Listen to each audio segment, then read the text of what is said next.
Hello, Rama Pupod.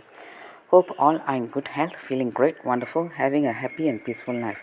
Now let's continue with the next chapter. Those who wish to become adepts should first learn to walk before they try to run. He replies with a faint smile. A last question, Brahma. The yogi nods.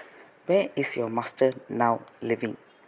He has entered a temple retreat in the mountains of Nepal.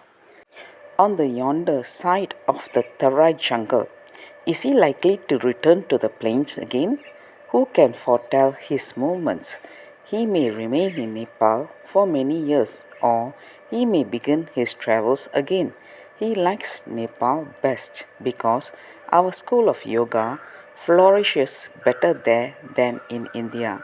You see, even the teaching of body control differs with different schools, and ours is the Tantra school, which is better understood in the atmosphere of Nepal than among the Hindus.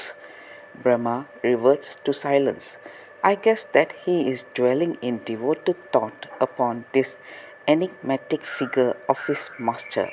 Ah, if these things I have heard tonight are more real than legendary, then indeed one may catch a glimpse of what is around the corner.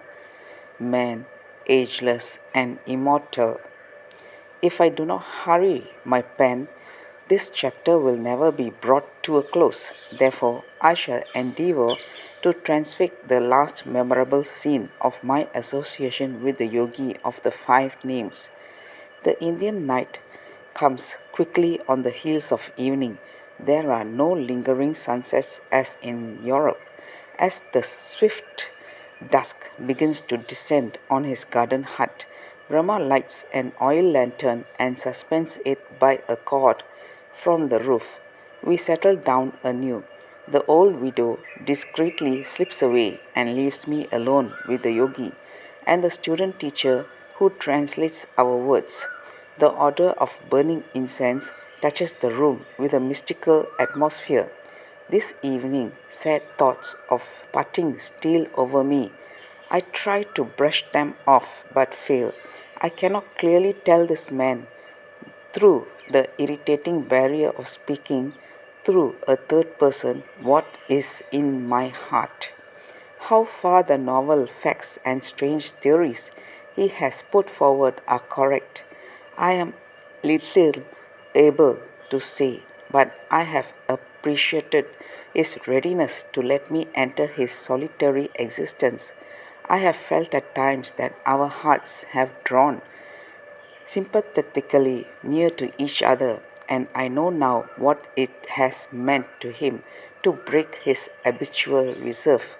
Tonight, I have made a last attempt under the shadow of impending departure to induce him to reveal his deeper secrets.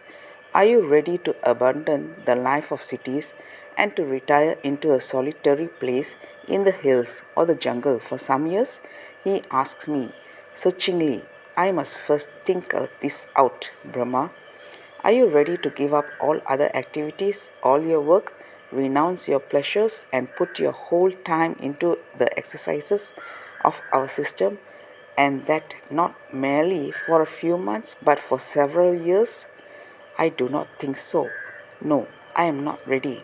One day, perhaps, then I can take you no further. This yoga of body control is too serious to become the mere sport of a man's leisure hours. I see my chances of becoming a yogi fade swiftly into nothing. I regretfully realize that the full system, with its many years of difficult training, its rigorous and austere discipline, is not for me. But there is something else which is closer to my heart than strange powers of the flesh I confined in the anchorite. That's all, folks. Let's continue the next chapter. Thank you. Bye bye. Rama Pupud.